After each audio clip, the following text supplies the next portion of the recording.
Foster Care Nation, listen up. This is Foster Care and Unparalleled Journey. Strength for the powerless, courage for the fearful, hope and healing for wounded hearts.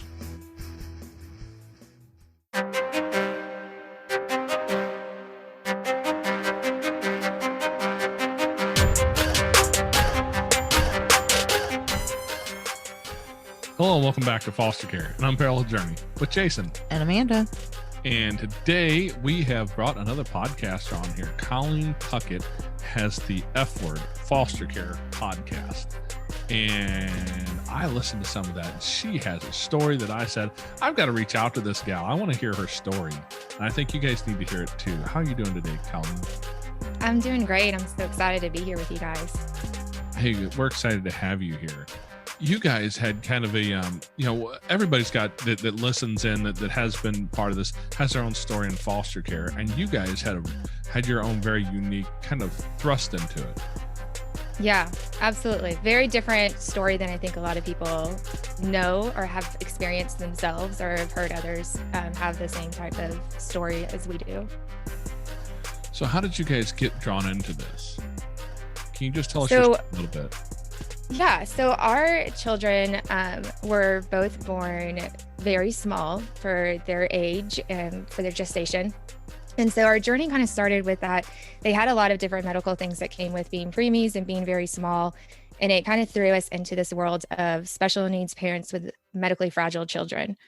And if anybody's been in that world, it's very quick and easy to get the eye of the department sometimes, just based off of your decision making that you have in the medical world with your kids. So for us, we had 2 other CPS investigations that didn't turn into anything.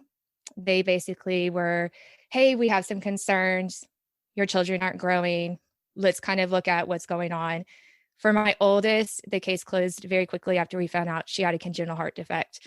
And they were like, okay, this is what's going on. We see it. We're going to let you guys go be. You're obviously doing a great job.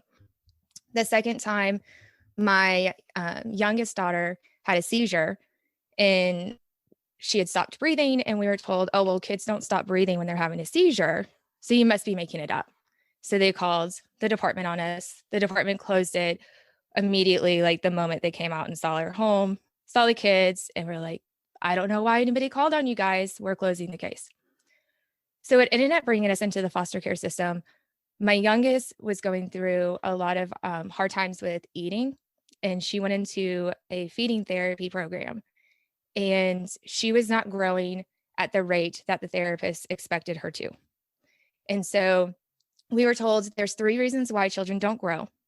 It's either A, they're puking it all up, and at this point, her reflux was getting much better under control. They said, or 2, your child is choosing not to eat, and you're saying that your child's finally eating, she's enjoying having dinner and sitting down and eating snacks, or 3, they're not being fed.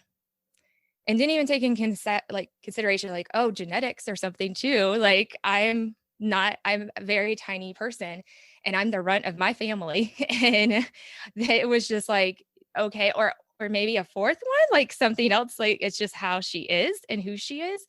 Because otherwise she was pretty healthy. Like she was just very, very tiny. So it sparked an investigation into our family under medical abuse and neglect under the fictitious disorder, Munchkin by proxy. And so that's kind of where it started off with, was we were accused, me in particularly, was accused of starving my children to get attention. And so they came in and removed our children about 2 days after it opened. But from what we've gathered, they actually were investigating almost a month prior to they actually coming to my home to even interview us. So they basically had already formed their opinion of our entire family and what they were going to do before they even showed up at our front door. Wow. Just wow. We've had children's division show up at our front door in the past. Before we were foster parents, they showed up at our front door once. And as it turns out, somebody who was angry with my wife, had made a phone call and said that we were medically neglecting our child because he had a fever. I mean, mind you, it was a really controlled normal fever that kids get sometimes. But he had a fever. And we were fortunate enough that when they showed up, the workers who showed up could look at it and go, these kids are fine. And it was just kind of pushed away. They closed the case and ruled it as unfounded. And we were actually kind of concerned when we looked at becoming foster parents that might hold us out of it. But the department that we dealt with was really pretty rational and reasonable, wouldn't you say? They were. Except that they showed up at 10 o'clock at night to about a kid who had a fever. But we had also been gone that afternoon too and didn't get home until late. And yeah, so they showed up and woke the kids up to scare the crap out of them and all that good stuff. But other than that, I mean, the department was really pretty easy for us to deal with. It sounds like your experience on dealing with them was not quite so pleasant. No, not at all. It was the complete opposite. And actually, the first night that they showed up, I was in an apron and cooking a full hen for our Cornish hens for like the first time in my entire life. I had homemade biscuits being made. All of the vegetables were, fresh veggies and everything. And so it was like, really, you're coming and saying that I'm starving my children, but I'm in here literally in an apron cooking a home cooked meal. But when they first came in, they actually showed up with SVU detectives because they were expecting to come in and actually arrest me that night. And they came in and spent about 2 to 3 hours with our family. The detectives and the CPS investigator was working tirelessly to actually kind of end the case because they were like, there's nothing here. Like, this family is phenomenal. She's making homemade biscuits. Her kids are sitting down and eating dinner with no issues. The kids talk about how I cut up their bananas so perfectly. And at this time, they were four, like just turned 4 and I think 6. So relatively younger ages that you would expect that they're going to be very brutally honest about some things. But they tried really hard to kind of end the investigation, but they just kept saying it's coming from the higher ups. It's coming from higher than my supervisor. And we just can't stop this. And that's kind of like what just kind of snowballed this. And then before we knew it, like the next day, there's police, CPS, and a liaison from the hospital just barging through to remove my kids. Well, for a home that's like neglecting kids and not feeding them, it sounds like I want to come over for dinner. Yeah. And what's sad is that from there, I have a hard time cooking now. Like, it's a very hard thing for me to do because it was a night that I was so excited about a meal. And it was like, now that's so traumatic. And it's taken me a good while to be able to get comfortable to even cook in the kitchen again because of that trauma that is so related to food now. Oh, I bet. So your kids were taken away based on the fact that they were thin, right? Yeah, that they were tiny. They had some other medical conditions that they were trying to say I made up. Wow. And how do you argue against that? I guess that's the $1 million question. You were probably really trying to figure that one out in a moment. Yeah, well, and you're not told like what to do when your kids are removed. They were taken and we were just told we're taking them to a hospital, which I'm sitting here going, you're taking them to a hospital, but you're telling me that they're not sick. Okay. Like, that makes sense to me. But they take them and you have no contact. You don't know where they are. You don't know if they're okay. You're not allowed to ask questions. If you ask like how your kids are, like, they try to use it against you. And so we knew nothing. We were just told, show up for court on this day. And that's it. And so it was Mother's Day weekend. And I had to go through the whole weekend, not knowing anything about my children and just sitting here, just wondering where they are, if they were okay. We couldn't pack them up fast enough. I mean, thankfully, like, I already had most stuff packed because they were going over to my parents' house to stay under a safety plan. But other than that, like, if they were at my home, there's no way we would have been able to have the opportunity to pack everything that they wanted. So thankfully, like, they had some of their stuffed animals and things that gave them comfort. but I didn't know anything was going on. We show up to court and I thought I was going to walk into court and my kids were going to come home that night. Like I had the entire waiting room filled with supporters and some people who actually work in the department. I had my employer and other coworkers. We had church members. We had family friends of family friends of family friends that were all coming out to support us. And I get there and I'm given an attorney and she's like, so you're not getting your kids back today. And I was like, what? Are you kidding me? Like there's no, that's not how this works. They're coming home with me because there's nothing wrong. Like we're a good family. And she's like, that's just not how it works. We have to now put together a really good defense to be able to show that you're a good parent and that you're a fit parent and everything else doesn't matter anymore. And that was devastating because with complex cases like this, it can take months before you even go into adjudication or trial. And for us, it took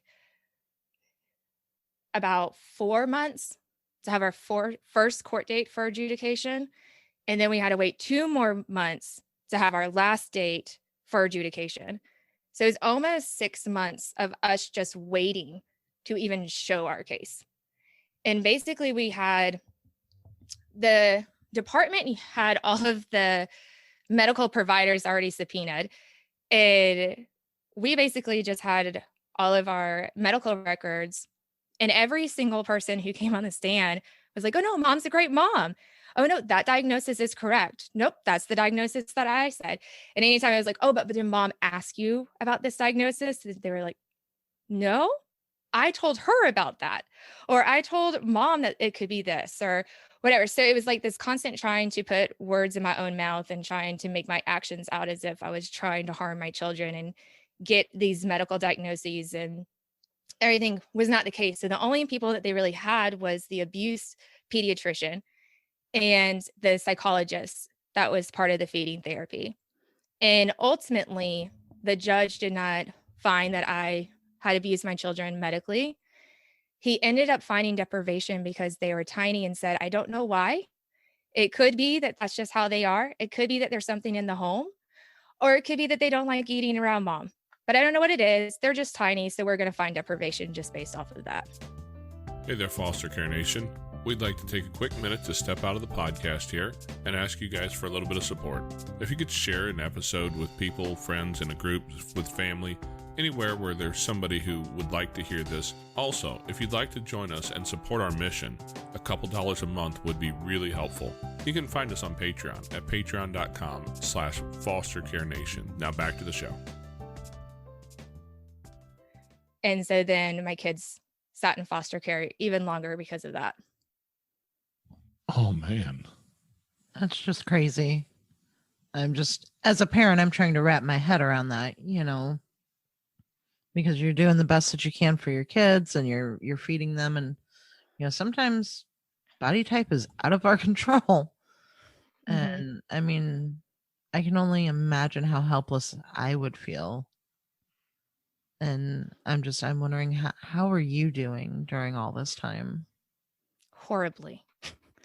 I was not doing well at all because, I was also a young parent, and my whole life, all I wanted to do was be a mom. Like that was my ultimate dream, was to be a mom.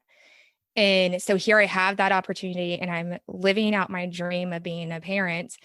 And I feel like we're doing so great. And then my kids are just taken from me. And I'm like just left to have to figure out what I'm bad at, is ultimately what you do, is you just sit there and just keep thinking, what is all the things that I'm bad at? Because that's the only thing that matters right now. That's the only thing that's ever talked about, is how awful I am. And you believe those things. You start to truly believe those negative things that are said about you, even if they're not true. Like, I thought there's no way that my children love me, because if they did, then they would have grown. Because now I'm being told, oh, well, probably they just don't like to eat around mom. And then it's like, okay, so what am I doing to make my children feel that uncomfortable? And why am I really that crazy that I don't recognize these things? Am I really that psycho? Do my kids deserve to be taken from me? Do they deserve to never have me again? Am I never going to be good enough? And so I just completely put myself down to the ground. And if, I had depression as a teenager, and they used that against me, saying, oh, well, see, she has mental illness. And I'm like, well, what teenager doesn't have depression sometimes, I just sought treatment for that as a teenager, and they used it against me. And so then I was scared to even go out to even seek treatment myself when my kids were taken, to handle the trauma of removal in and of itself, but then also the trauma of what I was being told and hearing about myself and losing family and friends over it. And I was scared to have to go out and seek help for that. So it just was very, very, very lonely. And you just really completely tear yourself apart because there's nothing positive being said or supported for you during that time. And were you receiving any support from family or the caseworkers? My family, yes. But then my family was going through their own grieving process because my children were around my family every day. We are all within just a few miles of one another. My mom worked at my daughter's school. So we were always around one another. So my own family was having to grieve and go through that process too. They weren't able to see my kids as much as I was, if rarely at all. They were also kind of being under investigation because it was, well, you can't see the kids because you should have known something was happening. And so therefore you didn't protect them, so you don't get to see them. And so everyone's kind of having their own stuff to deal with, but they were really awesome in that we did a lot together. My sister opened her home for me on Christmas morning because my husband got to spend the night with them, with my girls, and wake up Christmas morning with them, but I was not allowed to. And so my brother rallied and took me to go see a movie at midnight on Christmas Eve. And I woke up and went straight to my sister's house. And so I had a lot of support from them. And I had a couple of really trusted friends that I was able to hang on to and were there for me and let me come over and just cry or just talk or just listen to them and their story, because I got off of all social media so that I could focus on the case. And so it was really kind of cool to kind of reconnect with people in that way. But it was definitely difficult. My husband didn't have his family to support him because our children were placed with his parents. And there was just a lot of things that were being said to them about me that were untrue. And it hurt his relationship with his family that he's still trying to repair. There's a lot of trust that was broken there. And, nobody really showed up to support him the way that he needed in court. So we had a lot of my family for the most part, but it was still very difficult. As for my case manager, no support whatsoever. If I didn't annoy the crud out of him with calls and texts and emails, I never would have heard from him. He never checked in on us, never had longer conversations with us, unless he was there to supervise a visitation in the office. That was about the only time that we ever had true conversations with him. And even then, it was not actual conversation. It was a lot of, if I asked a question, the answers were usually, well, I mean, I don't know. I'm going to have to go staff the case. And so anytime I would even try to talk or even talk to him about us in general and just getting to know one another and just trying to humanize both of us and the case manager, there was just nothing. I was just met with cold answers, short, not really anything. And so, no, I mean, there is no support anywhere in the system. I had to find my own therapist, and most of my services I found on my own as well, because they were just not provided to me or even offered. That sounds like about the worst case scenario. It sounds almost like there was somebody higher up who had something out against you personally. Did you know somebody in that situation, or was it perhaps just a matter of politics and procedures and somebody trying to move their own career along by finding this horrible human and getting some career advancement out of it, or was something else going on? Do you know? I think it was definitely political because cases with Munchausen by proxy are so complex.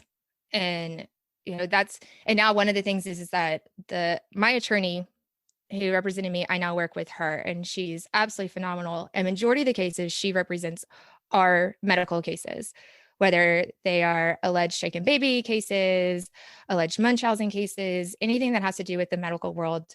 She kind of is amazing at those. And stuff that I've learned about those types of cases, nobody wants to touch them. They will come into the system. Nobody wants to make any decisions because it's complex and because that unknown. And it ends up, those types of cases tend to go much higher up, and it leaves everybody who's in the front line kind of going, I can't make decisions. I can't say anything. I can't, advocate for the family because I'm being told I can't. And we have all this liability that we have to look out for. And so I think it really was, but I also think it came down to, it was our children's hospitals, child abuse pediatricians hold so much weight. And I've seen it in a lot of cases from a lot of different hospitals. Those child abuse pediatricians, they snap their finger, it's done. And so that was a big part in my case, though, was that the child abuse pediatricians kind of ran the case more than anything. And they never even spoke to me. Well, let me ask you this, because I think most of us know the vast majority of our information about Munchausen comes from one particular line in an Eminem song, if I remember right. I think that's the only place I've ever heard of it. So what is Munchausen syndrome? So Munchausen by proxy is when someone causes another person to appear ill, or they make up the symptoms in order to gain attention from that person's illnesses. A lot of times now it's looked at more, not necessarily in that way, because what they're finding is that a lot of parents with special needs kids get very anxious. And so a lot of the cases that I see now is these children have actual medical conditions. And what has happened is WebMD is a big problem for this, is that parents start to get anxious. And so then they see these little things and they start to nitpick, and they start to put their child under a microscope, basically, and their medical conditions under a microscope, and they get overly anxious. They start to question everything about it, and it kind of snowballs into some of these types of cases that I've seen.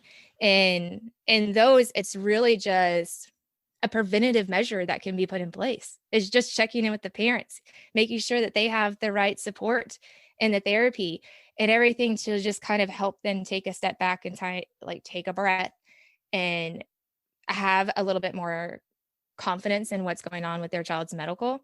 But that's what you see more times than none. Munchausen by proxy in and of itself is extremely rare. And we see way more cases that come in under that premise, but it's really just anxious parents with already medically fragile children. And it's just their cases and their care have just kind of gone out of control in a way, if that makes sense. I couldn't imagine going through that. Our oldest daughter was at Children's Hospital, and I have nothing but glowing things to say about the Children's Hospital in St. Louis, because she was there and she had a really rare disease. The forget the actual numbers on it, but you basically have a better chance of winning the lottery than you do of getting the particular disease that she had. And I cannot imagine going through that experience with people trying to say that you're making it up and you're causing this disease to your child. Hey there, Foster Care Nation. If you'd like to find yourself in a group with like-minded people, head over to Facebook, and you can find us at facebook.com/groups/fostercareuj.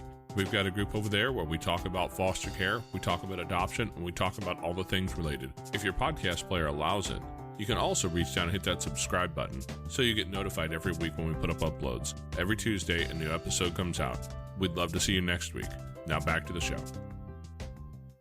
Yeah, especially when you know that you're not, And like even nowadays, like anytime we have to take our children to the doctor, I get anxious and I'm like, I don't know if I can. My husband comes with me every time.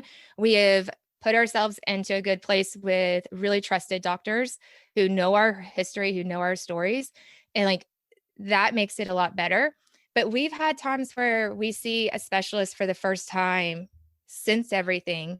And in my mind, I've started to make myself believe that I misunderstood and misinterpreted diagnosis.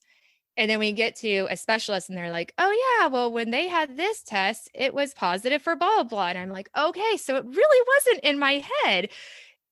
Those were things that came out in court too, was like, nope, that's the true diagnosis. That test was absolutely needed. That surgery was absolutely needed. 100%. This is what it is. No, mom did not make a congenital heart defect in her baby. Like, these were, I mean, I was like, how did I do that? Like, did I, because I didn't do anything wrong in my pregnancy. And that's not something I can just like make up and then make my child have a congenital heart defect. Like, it was just these really crazy things, but they really did believe I was making all this stuff up. And in turn, I started thinking I was making it all up. And it's impacted how I'm able to treat my children now, because it really has made me second guess myself as a parent, especially in the medical sense for my children. Yeah, that's just crazy. So what kind of medical diagnosis are you dealing with here? Well, a lot of it they've grown out of because a lot of it was preemie stuff. And so now it's just, asthma and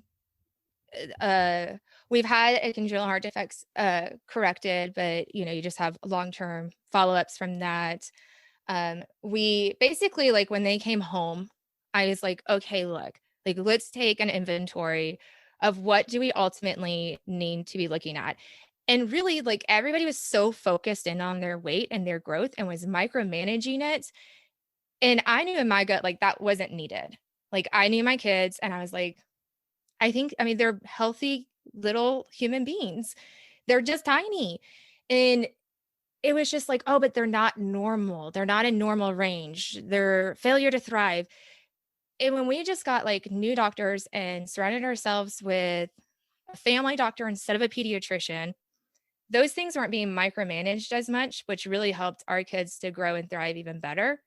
But it allowed us to also kind of go sit back and think, can we just ultimately just let our kids be? And what is absolutely necessary for us to keep honing in on and focusing on, and what can we just allow to let them be? And a lot of it was just growing out of stuff. And like I said, it was a lot of preemie things, but it was once they got into like third or fourth grade, a lot of that stuff started to they started growing out of. Reflex looks a little bit different, and eating issues look different, and sensory processing disorder looks different as kids get older and as you have better skills and tools to use for your children.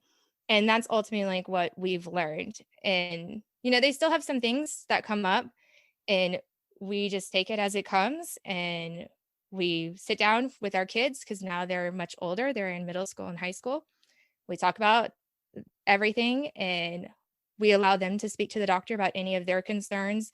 And it's just really, now we've just become, how do we get our children and teach them how to be advocates for themselves in situations, especially with their own medical worlds.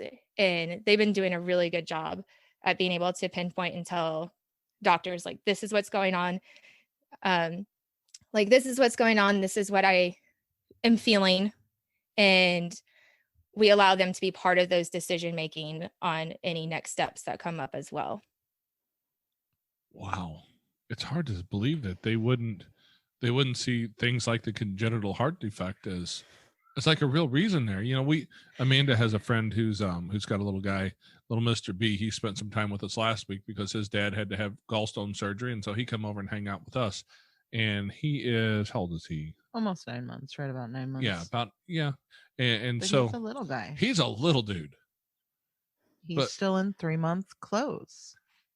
But he had heart surgery already. I believe he's got another one scheduled, doesn't he? Not scheduled, but it's more than likely in the works. So yeah, and the doctors see that and they go, "Oh yeah, okay, this makes sense. We expect this because of what he's going through." But she has Yeah. to jump through the hoops. She's had to see a nutritionist. She's had to, failure to thrive and, adjusting his formula all over the place, calories and she's a first time mother too. And he was born premature. So all these odds are kind of like stacked up against her. And they're like, well, you're just not feeding him. And she's like, no, I am, all the time. This is my schedule. And, it's hard enough to be a mom as it is. But when you have to prove that you're a mom, I mean, that's just a whole nother set of rules. Oh yeah. And that's exactly like how you just explained it. Like that's how our world was. And then you add on top, like, we were young parents on top of it. And so then there's that extra stigma of like, oh, but you're young parents, so you don't know better. So even if you say that you're doing X, Y, and Z, it's hard for us to believe you because you shouldn't know that because you're too young. And, it's just this constant cycle of just, nope, you still have to prove, you still have to prove, you still have to prove yourself. And it's tiring. It's very tiring. How long did it take from the removal of your children to getting them back? How long was that? It was a year and a month. So 13 months that they were in care. Wow. And do your children remember any of that time in care? They do. And that's, it's hard. Like I said, they were with my in-laws, but they weren't around my in-laws a whole lot, like mainly holidays and then throughout the year. And, but it's difficult because they'll say things that hurts my mommy heart, because we had our way that we did nighttime and it just wasn't the same. And there's a lot of things that they missed out on. And, and then they'll say the happy moments. And then I get sad because I wasn't there for those happy moments. And, we're 8 years out and they're still telling me things that I've never heard of. And so there's still memories that they're telling me about, happy or sad. And I just have to kind of sit there and take it all in and just be supportive in the way that I possibly can. And then go cry in the shower later while I'm trying to process their memories and what they've gone through. I'm certain that's probably strained the relationship with your in-laws. Yeah, it did. And we're doing much, much better. It put a burden on both of us. And I think, we both were having our own opinions on one another and more so about like, they were just being told some really awful things that just were not true. And they just started to believe those things. And then my husband and I are trying to say our truth, but then they don't believe that because defects has to be right because it's defects. Like they have to be right. Like everything has to be, you had to have abused your children for kids to be removed. Like no ifs, ands, or buts about it. And it's like, it's not how it works. That's not how the system works. And, it's taken a lot for us to build our trust back up with one another. And, my husband has had an easier time with that, but he also got to spend more time with them while our kids were in foster care because he had a lot more contact and visitation than I did. And so he was able to spend more time with them and the accusations weren't really on him. So his parents didn't have to like view him as the bad parent, whereas I was. And even at family gatherings, like other family members would never let their child be around me without someone overseeing. Or if I went to go talk to them or anything, help a child, it was like, no, stay away. That's a child abuser. We don't go near them. And so it's just taken some time, but as we've talked our truth and they've told us their story and their side, we've realized like we were being put up against one another. And so we've been able to kind of heal and mend that relationship just because we've been able to kind of recognize we both were living like viewing each other differently. And we assumed each other's truth and it wasn't real, if that makes sense. Like we shouldn't have been put up against one another the way that we were. And they shouldn't have been put in the position where they thought they couldn't speak to us or else the kids would be taken from them. And those are things that really rocked our relationship, that we thought they were choosing to not speak to us and that they were choosing not to support us, when ultimately they were doing it because they were being told, if you do, we're going to take the kids from you. So it's things like that where we have just learned each other's side and have been able to see each other's side more, that we've been able to grow and rebond together as a family. That must have been a difficult place for your kids to be too, between mom and grandma and grandpa and dad. And, how did your kids navigate that? I think it was very hard, but I think we tried our hardest not to allow like our emotions and what we were feeling to interfere with the kids being there. Once they came home, it was a little bit difficult because there just wasn't as much contact afterwards. And so that was kind of hard for our kids to kind of go like, well, where's my grandma? Where's my granddaddy? Where's, my aunt? And why haven't they been coming over? Why can't I go over there? And we were fine with it. Like, we wanted them to keep having a close contact and a close relationship. But I think my in-laws and everybody just kind of needed that time to heal themselves. But as for when like they were in care, I was not allowed to really parent a lot. So I had to learn how to step back and allow my mother-in-law or my father-in-law to actually parent when I was around, which was very difficult to do, but I did it as graceful as I possibly could. And I would encourage my kids if something came up, like, hey, well, let's go talk to grandma, let's go talk to granddaddy. So I think for the most part, they weren't too much into the middle, because we really tried hard and not for them to be there. But it was after they came home that it was more so of this like recognizing like, oh, something's not quite right. Especially then when we would start getting together as families and doing holidays for the first time after foster care, because I wasn't allowed to be there during foster care. It definitely was a lot more apparent. And we just talked openly with the kids and just explained, we're all healing, just like they were relearning new life again with us. My in-laws were learning new life without them in their home. And we just tried to use that as the explanation more than as much as we could, because they're children. They don't need to be put in the middle. But it's hard in a situation like that when you're being told you can't work together, you can't co-parent, you can't partner up, especially when it's a family member. It's just, it definitely does put a strain on everybody. Well, good on you for finding grace in those moments, because I don't think grace is the thing you would have seen coming out of my port. It takes a lot, but that year I really had to, when I just realized I'm stuck in this place. I can't change anything. Do I think my kids should have been in foster care? Absolutely not. But I couldn't change that. And so I just started taking those days, and my husband and I both did, of just going, every time we woke up, how can I be a better mother? How can I be a better wife? How can I be a better daughter? How can I be a better friend? How can I be better for myself? And those were the things I looked at every single day and tried to strive at. And you learn to get a thick skin.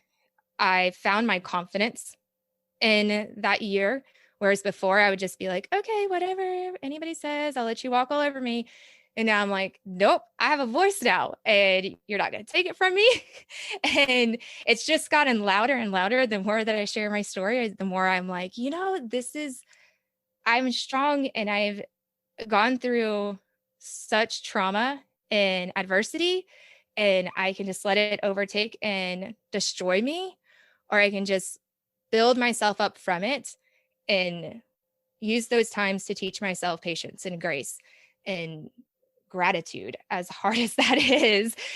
Most of the times the parents I work with towards the end of their cases, before children come home, they have that like grace, and they have that gratitude moments, whether they share it with anybody, because, a lot of times you don't want to tell DFACs, thank you so much for taking my kids. I really appreciate the time that I've had to grow.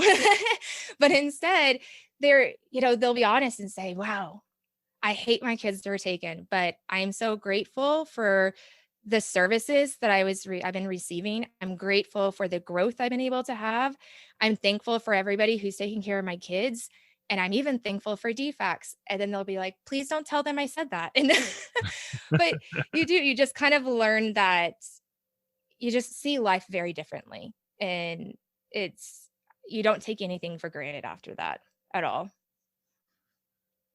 So what has been the lesson that this has taught you walking through this incredibly unfair, ridiculous situation that you've walked away from and gone, wow, like this is the place where this has added value, even though it hurt? What's been the most valuable lesson? Probably to learn that I had a different calling in life than I thought I did. For the longest time, I wanted to work as a pediatric nurse or a teacher, and I kept pushing myself in those areas, but nothing seemed to work, or even working in with youth groups and everything. And it never would stick. And after this experience that I had, it was a few months after my children came home. My attorney was going to go speak at a conference for attorneys, and she asked if I wanted to come and speak on a panel. And I was like, sure, why not? And it was actually on the medical side of things. And I was there with some other parents, and I started to see this other side of the system that I didn't know existed. And from there, she was like, wrote me a note. She was like, hey, do you want to come work for me? Check yes or no. And we always laugh because now we've been together for 8 years and we're like best friends. And I'm like, it was our first little love note. But she was like, do you want to work? And I said, yeah. And from there, we just built this partnership. And I found out that like ultimately I had to go through what I went through so that I can support parents that are in the system, so that I can elevate parents' voices that are in the system, to make changes, to make policies, and to really kind of wrap the system around a family well-being system instead of casting parents out. Because so many times parents are not given support. They're not given a voice. They are discarded. We are belittled. I mean, I can't say how many times I was just talked like I didn't exist and I wasn't right there in front of them. And I was just a case number, or I was the mom or the mother. I never had a name. And but my kids had names. My kids had all these supports and things like that, but I had nothing. And so the lesson that I learned was just, this is what I was made to do. I was put on this earth for this. And the only way that I was going to be able to do it was that I was going to have to go through something tremendously hard. And, more good has come out of it than bad. And it's hard to say that, but it is true. And, I'm stronger. My family is stronger. My husband and I's marriage is stronger than most of my friends' marriages. And it ultimately comes down to that. Like, we had to go through something so traumatic, and we are now built into a very strong family that is built of resilience and strength. And now I'm just so thankful that now I see where my calling was, and I've never been happier in my life because of it. Well, it's amazing that you've been able to get to that place out of this. But I'm just going to back up for a second. You were a pediatric nurse before this, and they still decided that you were the problem? No, I was actually an EMT. I had just finished EMT school, and I was wanting to go into nursing school. But ultimately, every time I tried, something happened that kept me from being able to get into the program. I would get all the way up there, start to apply, and then something happened. My kids needed me, or my husband needed to be able to take on a second job, so I wasn't able to, or I needed another job, so I didn't have the time to go into nursing school. So something always happened. And then it was just afterwards, I was like, that's ultimately not what I'm supposed to do. But it's usually used against you if you're working in the healthcare field and you're being accused of Munchausen or anything similar to that, because you would typically see it in someone that has any type of medical history as well. So that was just another thing that actually went against me and not help. Wow. Yeah. Yeah. That's something else, but it's a testament to the line in the song that I quote all the time. If you want to hear God laugh, just tell him your plans, right? Yeah. When you think you know where you need to be, sometimes you're going to be told you're wrong. Oh, for sure. And I was told I was wrong so many times. And when I stopped fighting against that and I took this and I ran with it, and especially when like we really started, when we started our podcast was when a lot of family members and a lot of friends actually heard about what we went through. For the most part, nobody knew. So I was living this double life of like supporting families and speaking nationally and statewide, but only in the system. My personal life never like I never intermingled with that. And the moment that I was like, I'm done, I need to live my truth, it has just, everything has skyrocketed. And so is like just my calling and my career and the opportunities that have been open to me. And I was like, that's what I've been supposed to be doing this whole time, is just living my authentic truth and my authentic self. And since then, it's been phenomenal. That's a story that I've talked with a lot of people about. That's living your truth, being willing to speak your truth in public, being vulnerable enough to step out and say, hey, here's the thing that I went through, and telling that story. And it's amazing how much good you can put into the world, how much effect your story can have on another human being when they see you talk about what you've been through and helping them through theirs. And it sounds like that's what you're like, your career has turned into. Yeah, absolutely. And, you know, I definitely have seen that so one of the reasons why I didn't share my truth and share it with others was because of the stigma. I was scared of what I was going to get back from people and the judgment and just the negativity that surrounds foster care, and especially parents whose children are in foster care, are in family preservation. That stigma is so nasty, and I didn't want to have to deal with that. But what I've learned is, like, since sharing my story, I got the total opposite. I've had nothing but support and love. And if somebody is judging me, then they're not telling me, which is fine by me. But I'm definitely being supported, and everybody's just been rallying around me. And I kind of needed that to know, like, the stigma doesn't matter. What matters is me being authentic and me being truthful about myself. And what an example that lays out in front of your kids. Yeah. For them to see that and change their life. And we talked as a family before the podcast. And I said, this is what I want to do. Is everybody on board? And it wasn't just our children. Like, I asked my family, I asked some of my close friends that were there, and I just said, this is what I'm wanting to do. Are y'all guys on board? And everyone was just, yes, please. It's about time. And so I did it. It was so liberating. My husband and I just sat there on our bed and just told our story and cried. But afterwards I was just like, yes, like I could just breathe. And I felt like it was a big healing component for us as well.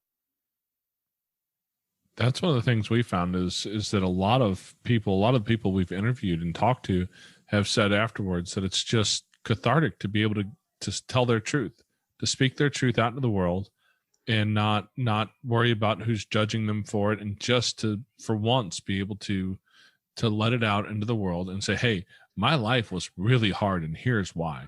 And whether that's a parent who was through the system, or a kid who went through the system because a parent did something wrong, we've had both ends of that. And it's very useful for people to be able to put that out there. And I've gotten back a lot of feedback as to how that's impacted people over the last, year and a half or so that we've been doing this podcast, and just letting people tell their story. Yeah. And I love now, like, you hear parents' stories more often, and you're hearing youth's voices more often. And it's really kind of changing child welfare altogether. We're really starting to see it as a community of support and love. And we can only do that by sharing our stories on all ends of the spectrum of foster care, from all different sides and parties. And, everybody has a story within the system. And, one thing with it is that I've always said, like, nobody's too good to be in the system. Everybody is one knock away from having, defects at their front doorsteps. And it's amazing that every single week I get a number of people who will message me that I've known growing up who are like, hey, I've got a friend, I've got a family member who are currently dealing with defects in their lives. And I'm like, see, like everybody kind of has a story that has to do with child welfare, and we have to start to just talk about it more often and normalize it in a way so that we can start to figure out how can we help families in an upstream way? How can we provide more prevention to the community? And the only way we're going to find those things out is through conversations and learning more about what would have helped families way in the beginning. And you do that through conversations and hearing people's stories and what ultimately made their change, what ultimately was what they needed to grow and thrive. Now, are you working with DFAC now, trying to help them change the way that they approach this, or are you still working with your lawyer that you had? Or where all are you reaching out to people at? Everywhere. I still work. I'm still contracted with my attorney, and she represents parents. She's also a child's direct attorney as well as a guardian ad litem. And so I work with parents in all of those aspects. And then I was nominated, and I'm part of the member of the Georgia's Parent Advisory Council, who works with the prevention service units within DFACs, and we promote and give the parents' perspective. It's kind of a multitude of different types of parents. So we've got parents with lived experience. We have parents whose children have mental illnesses. We have foster parents, any caregiver that has had an impact within the DFACs world, whether it's through prevention services, welfare, DFACs, however it may look, we come together and we advise the department on different policies or different pilot programs. We also talk about like different services. A big thing though is that we work on the preventative service side of it and trying to think of what are some other preventative services that we can put in place here in Georgia that can help, that would help prevent child abuse. And then I'm also on the Birth Parent National Network, as well as the Birth Foster Parent Partnership that works on building partnerships between foster parents and parents. What kind of projects have you been able to work your way through with that? So right now I'm on a fellowship, and we're working on providing different opportunities and avenues for parents' voices to be heard, as well as to promote like how is it best to like interact with parents and gain their trust so that we can build trusting relationships throughout the whole system. I've also been working on with a pilot program on a parent and foster parent partnership. I'm working on some storytelling videos that uplift and elevate parent and family stories of reunification. And then, we are asked a lot, just like kind of come in on different meetings that they're having within the division and just kind of saying like, well, maybe if you word it this way, a parent's not going to crumble up the paper and throw it away. Or if you word it this way, you're probably going to get a parent who's going to be more open and to talking to you. And so it's kind of just like before they kind of do big projects, having us kind of come in and review them to make sure like it's going to be, parents are going to receive it in the best way that they possibly can. So we have a lot going on. It's kind of I joined in November, and what I've seen is just phenomenal things. We're asked to speak a lot at different opportunities within the division. And then I speak nationally at different conferences as well as statewide at different trainings for attorneys and judges, as well as for DFACs too, of different ways to promote a more successful reunification in cases.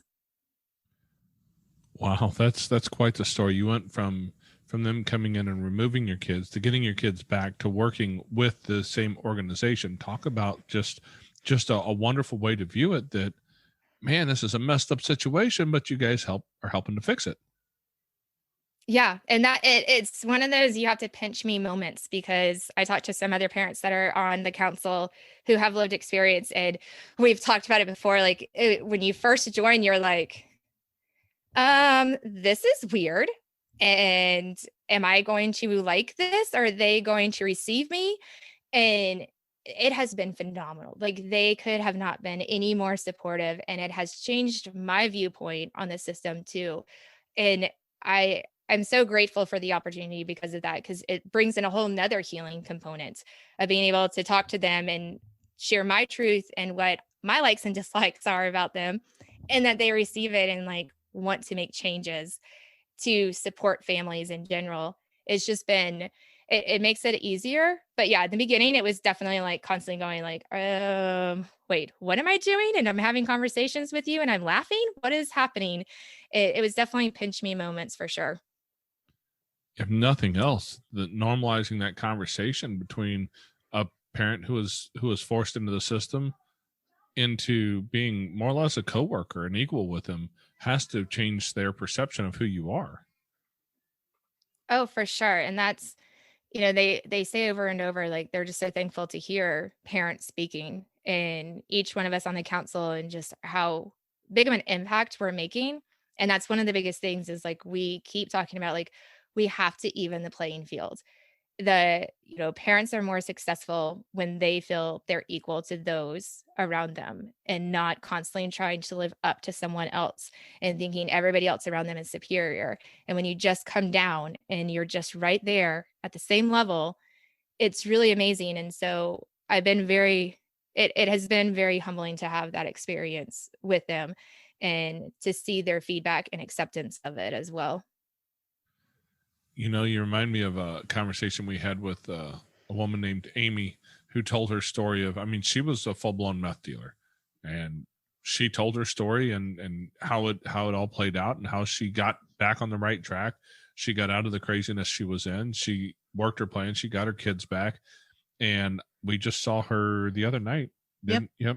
We had a little they're doing a fair sort of a thing on the first Friday of every month throughout the summer months and spring and summer months, and we just happened to run across her, and she's there with her kids and still living her life and taking care of things, and she's somebody who came in for good reason, right? When they find $10,000 worth of meth in your pocket, you probably need some services for sure. Yeah. It'll help. But to see the way that she turned that around and got her life back on a track to where she was focused on taking care of her kids, and she did that by working through the system and with some of those workers. It sounds like the work you're doing is only helping to shore that system up where people can work together and not against one another. Absolutely. I always say, like, we should all have baseball shirts, and all we have on the back is just team family, because we're all there for the same thing. We're just there to have resilient, happy, thriving, safe families. And we can be successful at that, and even more so than what we are, if we do look at it as one big team, and that we're all here to support the family united. And, I absolutely think that the department's there for a reason. But I think that we could do better.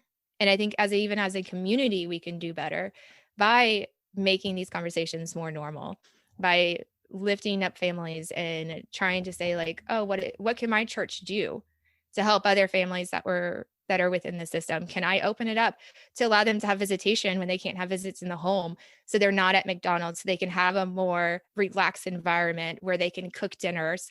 There's so many different ways that everyone can get involved to make a better system and to make it a more friendly, happier, loving, supportive environment for all of our families and the children within the system and the parents. And it just starts by conversations, and it starts by sharing stories on all ends, and just being open to change and being open to positive change in the narrative, but also positive change in our actions. Wow. I don't think I could have said it better myself. Because that's what we have. We have a system that's supposed to be helping kids get through and raise the next generation. Because let's be honest, we need a good generation of kids coming up, because they're going to be making our healthcare decisions. Yeah. They're going to be the nurses and doctors in the old folks home when I get there. And trust me, I plan on needing that sort of stuff. I need some good doctors and nurses in there because Oh dear. right? Because we need to think about that. What's the next generation coming behind us going to do? And working together the way that you're talking about is the way to create that. Mm-hmm. Absolutely. And I think too, it can get kids out faster and get families reunited faster so that we can focus on those who really, really need even more attention, right? And especially those children who can't reunify with their families, being able to provide them with more attention. We can do that by reuniting, but uniting as a front together, a positive environment for families in the system and positive support that actually works, and not just throwing unnecessary resources at families too, and really kind of taking that time to realize what parents and families need and really kind of wrapping them around with that service and that support can change everything. And like I said, then we're available to be able to really focus on those who truly, truly, truly need even more assistance or need to be adopted and fostered long-term and find permanency. It's harder to do if we can't take care of the families right there at the get-go. Well, and I mean, you said it a little bit ago. You said team family. And I know too often a lot of the stories that we hear, kids come into care and it's just the parents feel so helpless, and they hear all these stories of, once your kids come into care, that's it, you're done. It doesn't matter what you do, you're not going to get your kids back. And so the parents from the very get-go don't feel like they have a foot to stand on. Mm-hmm. And I think that by telling stories, even though your children shouldn't have been removed from your home, but to have another story out there of parents getting their children back, because there's just not enough of them out there and they just feel helpless. Absolutely. And the crazy part is that most children are reunited with either their parents or a family member, and we don't hear those stories. And so, yeah, like when my kids were in care, I thought that was it. I thought it was done. I thought it was over with because, yeah, nobody explained it except for my attorney. He was like, no, girl, we're fighting. Like, you better put on your boxing gloves, get ready. We've got this. And if it wasn't for her, I would have felt like I had no chance in the world to get my kids back, because they ultimately really wanted to terminate my rights. They didn't want me to have anything to do with my children ever again. They wanted my husband to divorce me so that he could have the children and for me to have no contact with them ever again. And it's just like, when you're up against that, why try? And so, yeah, like the more stories that we can tell of reunification, especially next month is reunification month, like the more stories that we can share, the more strengthful other parents can feel and other families can feel when they're in the system. Yeah, that's just such an important part, because those stories are not always told. Who wants to tell that story their worst day, right? Mm-hmm. So many people are afraid to tell that story. They don't want you to think about them that way. And I get it. I totally do. But those stories need to be told. And that's part of what we're doing here. We tell the stories of people who've been through the system, but we also tell the stories of the parents who've been through the system for needlessly, or sometimes when they needed to be, and to see how the system can actually help them get their kids back and live the life that they were designed to live in the first place. Absolutely. And I think, and one thing that I've been loving is that I see a lot more foster parents being more open about the reunification stories that they've been part of. And I think that's powerful, because it really everybody's always tried to put foster parents and parents so separately, and that they have to be against one another. And it's been so powerful as a parent to also be seeing so many foster parents coming and voicing reunification stories and supporting it and supporting partnerships. And it really has just changed that narrative. And I think it's also made parents more likely to not hold grudges against foster parents or like down on them and be like, you just want my baby. It's opening up more conversations and more trust. And that's what we need more in this system, is more trust and compassion. And it's been awesome to kind of see that and witness it, and to hear those stories is just, it's exactly what we need to be doing in a system altogether. I can't agree any more.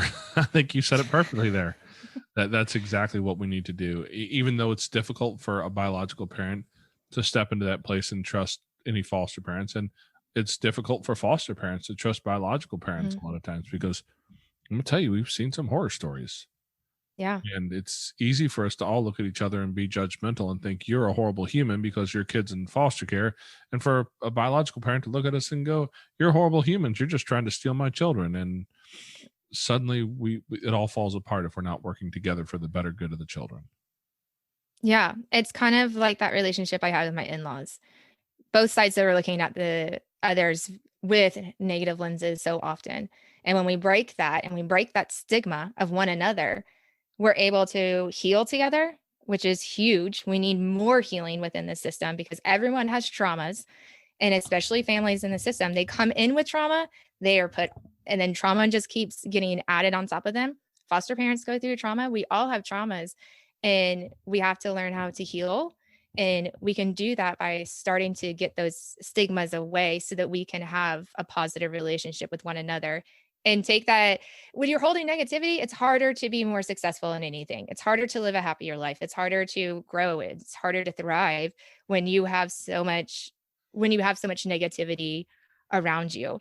And so that's one thing I think I've loved, and you said it right there with, really having to look at each other differently and the lights that we have for one another. Amen. Amen. Well, Colleen, I really appreciate you coming in here and telling us your story today. And I wish Amanda could tell you the same thing, but she's off duct taping children to a wall at the moment because, well, they're getting a little bit wild. So hopefully for the listeners, they haven't been too loud. I know that I've heard them through the headphones, so I don't know how loud they'll come through, but yeah, she's off handling that. But, we really do appreciate you coming in here and telling the story because it's important. It's important for people to hear your story and to know that their story is just as important and they have just as much of a chance to be able to work through the system in a way to get their kids back and increase that connection between foster parents, biological parents, foster kids, and just ultimately create a better space. Yes. And thank you so much for opening this space for me and welcoming me in. So I really appreciate it. And we appreciate you taking your time.